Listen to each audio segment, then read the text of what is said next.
ഇന്ത്യയുടെ അതിർത്തി ഗ്രാമമായ കാശ്മീർ പ്രവിശ്യയിലുള്ള എല്ലാ ജനങ്ങളും ഇനി മുതൽ താമസിക്കാൻ പോകുന്നത് ഇതുപോലെ ഇരുണ്ട ഭൂമിക്കടിയിലെ അറകളിലാണ്, ബങ്കറുകളിൽ. ആ വാർത്ത നമ്മൾ കേട്ടതാണ്. നിങ്ങൾക്കും എനിക്കും ഈ ചരിത്രം പറയുന്നത് അത്ര ഇഷ്ടമല്ല. കാരണം അതിലെ ഡേറ്റുകളും വ്യക്തികളുടെ പേരുകളും ഓർത്തിരിക്കുക എളുപ്പമല്ല. ഈ ഇരുട്ടത്തിരുന്ന് എനിക്ക് നിങ്ങളോട് ചിലത് പറയാനുണ്ട്. അത് ചരിത്രമല്ല കേട്ടോ, കഥയാണ്. എന്തുകൊണ്ടാണ് പാകിസ്ഥാൻ നമ്മുടെ ശത്രുവായി മാറിയത്? എന്തിനു വേണ്ടിയിട്ടാണ് ആ ശത്രുത നിലനിൽക്കുന്നത്? നമ്മുടെ ഭൂപടം വരയ്ക്കുന്ന സമയത്ത് ഇന്ത്യയുടെ ഭൂപടം വരയ്ക്കാൻ ഭയങ്കര രസമാണല്ലേ. വേറെ ഒരു ഭൂപടത്തിനും ഇല്ലാത്തത്ര ഭംഗി ഇന്ത്യയുടെ ഭൂപടത്തിനുണ്ട്. രണ്ട് കൈകൾ പോലെ, ശിരസ് പോലെ ഒക്കെയുള്ള ഒരു പ്രകൃതം, ഒരു രൂപമുണ്ട്. പക്ഷേ സങ്കടകരമായ ഒരു വസ്തുത, നമ്മൾ ശിരസ് പോലെ വരയ്ക്കുന്ന ആ ജമ്മു ആൻഡ് കാശ്മീർ പ്രദേശം, അതിൻ്റെ 35% നമ്മുടേതാണ്, പക്ഷേ നമ്മുടെ കൈവശം അല്ല. അതെങ്ങനെയാണ് ഉണ്ടായത്? ആ സംഭവം, അതിൻ്റെ പിന്നിലെ ആ ഒരു ചതി എന്ത് എന്ന് നമുക്ക് ഒന്ന് മനസ്സിലാക്കാൻ ശ്രമിക്കാം.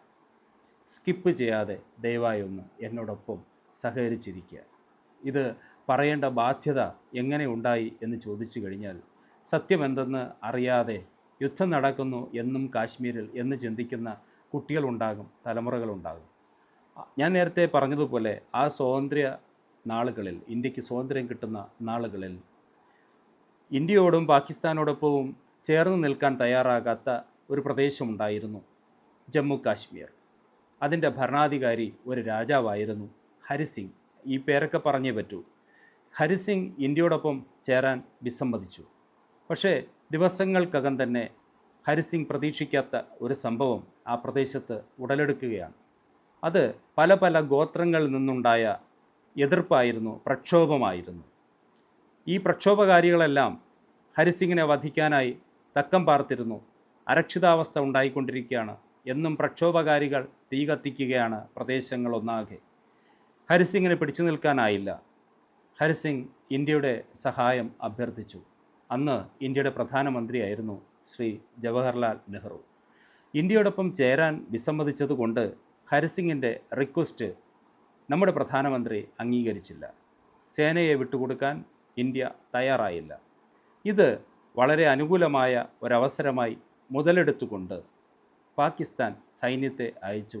ഈ ജമ്മു ആൻഡ് കാശ്മീരിൻ്റെ ഏകദേശം 35% ഏരിയയിലേക്ക് അവരുടെ സൈന്യം കടന്നു വന്നു. ഈ ഒരു അവസരത്തിലാണ് ഹരിസിംഗ് നമ്മുടെ രാജ്യവുമായി ചേരാൻ സമ്മതമാണ് എന്ന കരാറിൽ ഒപ്പുവയ്ക്കുന്നത്. ഉടൻ തന്നെ ഇന്ത്യയിൽ നിന്ന് സേന കാശ്മീരിനെ ലക്ഷ്യമാക്കി പായുന്നു. അവിടെ ചെന്നപ്പോൾ യുദ്ധസന്നദ്ധരായി നിൽക്കുന്ന പാകിസ്ഥാൻ സൈനികരെയാണ് കാണുന്നത്, പ്രക്ഷോഭകാരികളെ അല്ല. ഇത് ഒരു ചതിയായിരുന്നു. പ്രക്ഷോഭകാരികളെ ഇളക്കിവിട്ട് ആ ഭൂപ്രദേശം പിടിച്ചെടുക്കാനുള്ള ശ്രമം നടത്തിയതായിരുന്നു പാകിസ്ഥാൻ. അങ്ങനെ പാകിസ്ഥാനും ഇന്ത്യയും തമ്മിൽ നേർക്കുനേർ യുദ്ധം നടക്കുകയാണ്. ലാഭനഷ്ടങ്ങളുടെ കണക്കെടുത്തു കഴിഞ്ഞാൽ രണ്ടു കൂട്ടർക്കും അത് ഏകദേശം ഈക്വലായിരിക്കും. എന്നാലും കുറച്ചധികം ഇന്ത്യക്ക് ലാഭം ഉണ്ടായിട്ടുണ്ട്. എങ്കിലും ഒരു ഒരു ഒരു സന്ധി സംഭാഷണത്തിലേക്ക് യുദ്ധം അവസാനിപ്പിച്ചുകൊണ്ട് സമാധാനത്തെ നിലനിർത്തണമെന്ന് ലോകരാജ്യങ്ങൾ ആഗ്രഹിച്ചതിൻ്റെ ഫലമായി യുദ്ധം അവസാനിപ്പിച്ച് മുന്നോട്ട് പോകണമെന്നുണ്ടെങ്കിൽ ഒരു കരാറിലേക്ക് എത്തണമല്ലോ. അതെന്താണ് എന്ന്, ആ കരാർ ഇതായിരുന്നു: പാകിസ്ഥാൻ സൈന്യം എവിടം വരെ എത്തിയോ അവിടം വരെ പാകിസ്ഥാനും ഇന്ത്യൻ സൈന്യം നിൽക്കുന്നിടം ഇന്ത്യയും. അങ്ങനെ ഇതിനിടയ്ക്ക് ഒരു അതിർത്തി, ഒരു ലൈൻ ഓഫ് കൺട്രോൾ ആയി മാറിയത് പിന്നെയാണ്. ഇങ്ങനെ ഒരു അതിർത്തി രണ്ടായി ഡിവൈഡ് ചെയ്തു. അപ്പുറം പാകിസ്ഥാനും ഇപ്പുറം ഇന്ത്യയുമായി മാറി. അതാണ് ഞാൻ നേരത്തെ പറഞ്ഞത്. നാം ഭൂപടത്തിൽ കാണുന്ന ആ ശിരസായി വരുന്ന ഭാഗത്തിൻ്റെ 35% പ്രദേശങ്ങൾ അങ്ങനെ പാക് അധിനിവേശ കാശ്മീർ POK എന്നറിയപ്പെട്ടു. സത്യത്തിൽ അത് ഒരു കോളനി പോലെയായിരുന്നു, പാകിസ്ഥാൻ്റെ കോളനി. അവർക്ക് ഭരണത്തിലൊന്നും യാതൊരു അവകാശവുമില്ല. അവരുടെ സാമ്പത്തികമായ പുരോഗതിയിലൊന്നും പാകിസ്ഥാൻ ഒന്നും ചെയ്യാറുമില്ല. പകരമുള്ളത് അവിടുത്തെ സൈന്യത്തെ നിലനിർത്തുക എന്നുള്ളതാണ്.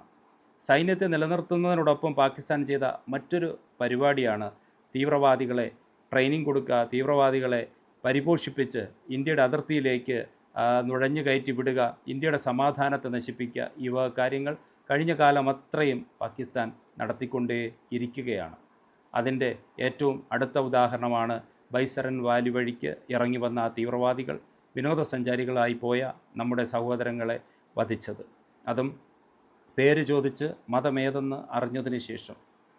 ഇതൊക്കെ വലിയ കൊടും പാപമായി നിലനിൽക്കെ എന്നും സമാധാനത്തെ ആഗ്രഹിച്ചിരുന്ന ഇന്ത്യ, അല്ലെങ്കിൽ ജനാധിപത്യ സംവിധാനത്തെ ആഗ്രഹിച്ചിരുന്ന ഇന്ത്യ എന്താണ് ജമ്മു കാശ്മീരിൽ നിന്ന്, അല്ലെങ്കിൽ ജമ്മു കാശ്മീർ വിഷയത്തിൽ പ്രതീക്ഷിച്ചത്, ഇന്നും പ്രതീക്ഷിക്കുന്നത്?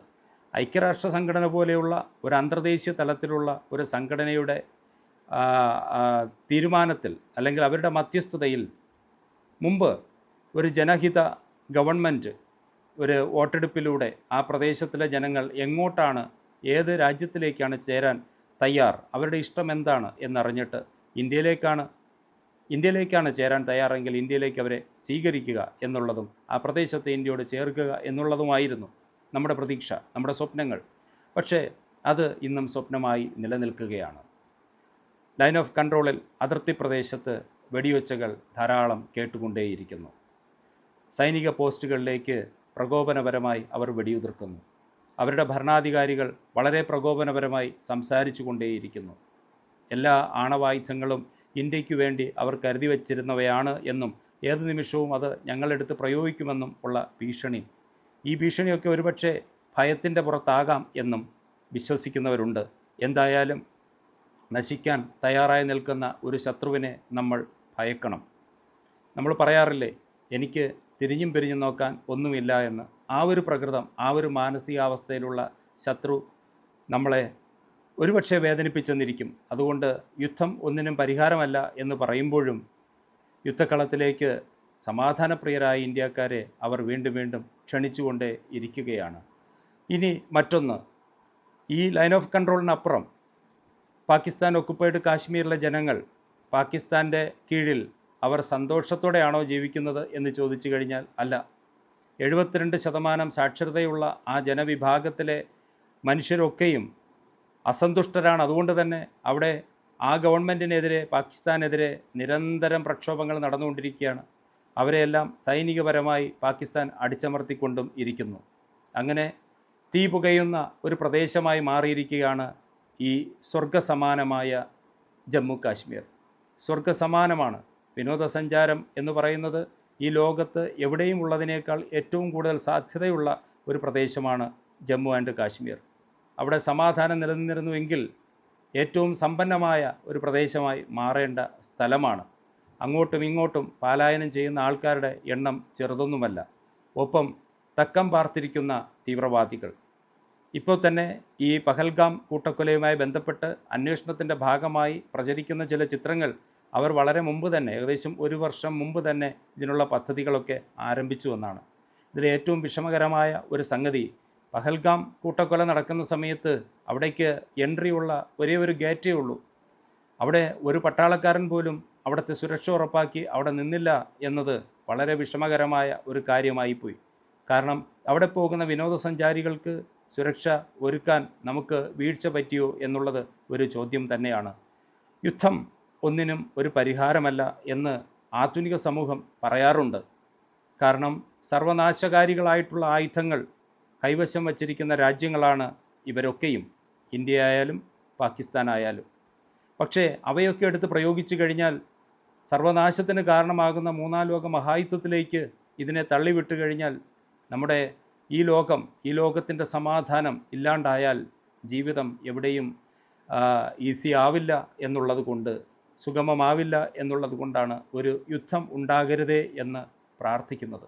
യുദ്ധമുണ്ടാകാതിരുന്നെങ്കിൽ നല്ലതായിരുന്നു എന്ന് ആഗ്രഹിക്കുന്നത്. ഈ കൂട്ടത്തിൽ ഈ തർക്കത്തിനിടയിൽ നമ്മുടെ പ്രിയപ്പെട്ട ഒരു BSF ജവാൻ അവരുടെ ഏരിയയിലേക്ക് കടന്നു പോവുകയും ഇപ്പോൾ ഈ പട്ടാളം അവരെ, നമ്മുടെ BSF ജവാനെ അവിടെ തടവിൽ പാർപ്പിക്കുകയും ചെയ്തിരിക്കുകയാണ്. നമുക്ക് അതിന് വിട്ടുകിട്ടുന്നതിന് വേണ്ടിയിട്ടുള്ള ഫ്ലാഗ് മീറ്റിങ്ങുകൾ ഇതേപോലുള്ള ഘട്ടങ്ങളിലാണ് നടത്താറ്. അപ്പുറത്തേക്കും ഇപ്പുറത്തേക്കും അബദ്ധത്തിൽ കടന്നു പോകുന്ന സൈനികരെ അങ്ങോട്ടായാലും ഇങ്ങോട്ടായാലും വിട്ടുകൊടുക്കുന്നതിന് വേണ്ടിയിട്ടും യുദ്ധകാല അടിസ്ഥാനത്തിൽ എന്തെങ്കിലും വലിയ സംഘർഷങ്ങൾ ഉണ്ടാകുന്നതിന് മുമ്പ് സൈനികർ തമ്മിലുള്ള സമാധാനപരമായ ചർച്ചയെ ഉദ്ദേശിച്ചിട്ടാണ് ഈ ഫ്ലാഗ് മീറ്റിംഗ് നടത്താറ്. ചർച്ചയിൽ പങ്കെടുക്കാൻ വരുന്ന ഇരു സൈന്യങ്ങളും അവരവരുടെ ഫ്ലാഗുമായിട്ടാണ് വരുന്നത്. അതുകൊണ്ട് തന്നെയാണ് അതിനെ ഫ്ലാഗ് മീറ്റിംഗ് എന്ന് പറയുന്നത്. ഒപ്പം വെള്ള ഫ്ലാഗ് രണ്ട് കൂട്ടരും ഉയർത്തിപ്പിടിക്കുകയും ചെയ്യും. സമാധാനമാണ് ഫ്ലാഗ് മീറ്റിങ്ങിൻ്റെ ലക്ഷ്യം. പക്ഷേ ഇത്തവണ ഇന്ത്യ മുന്നോട്ട് വെച്ച ഫ്ലാഗ് മീറ്റിങ്ങിൽ അവർ പങ്കെടുക്കാൻ തയ്യാറായില്ല. ഇങ്ങനെ ഓരോ നിമിഷം കഴിയും തോറും പഹൽഗാമിലെ കൂട്ടക്കൊലയ്ക്ക് ഇന്ത്യ മറുപടി ഇനിയും കൊടുത്തിട്ടില്ല. തീവ്രവാദികളെ കണ്ടെത്തുവാൻ ഇതുവരെയും കഴിഞ്ഞിട്ടുമില്ല. ഒരുപക്ഷെ അപ്ഡേഷൻസ് നടക്കുന്നുണ്ടാകും. അത് മാധ്യമങ്ങളിലൂടെ അറിയാൻ വഴിയില്ല. മാധ്യമങ്ങളിലൂടെ അത് പ്രചരിപ്പിക്കാൻ പാടില്ല എന്നുള്ള നിർദ്ദേശങ്ങൾ ഉള്ളതുകൊണ്ട്. എന്തായാലും ഞാൻ നേരത്തെ ഈ വീഡിയോ തുടങ്ങുമ്പോൾ പറഞ്ഞതുപോലെ നമ്മുടെ അതിർത്തി പ്രദേശത്തിലെ ഗ്രാമങ്ങളിൽ നമ്മുടെ സഹോദരങ്ങൾ ഇനി ബങ്കറുകളിലേക്ക് താമസിക്കാൻ ഒരുങ്ങുകയാണ്. ഓരോ ഗ്രാമത്തിലും ഭൂമിക്കടിയിൽ ബങ്കറുകളുണ്ട്. മിസൈൽ ആക്രമണത്തിൽ നിന്ന് രക്ഷപ്പെടാനാണ് അത്. വല്ലാത്ത കഷ്ടമാണ് ഓരോ യുദ്ധവും വരുത്തിവെക്കുന്നത്. വലിയ വിനയാണ് യുദ്ധങ്ങൾ. യുദ്ധം ഒഴിവാകണേ എന്നാണ് പ്രാർത്ഥന. സ്നേഹപൂർവ്വം സാഫ്രോൻ.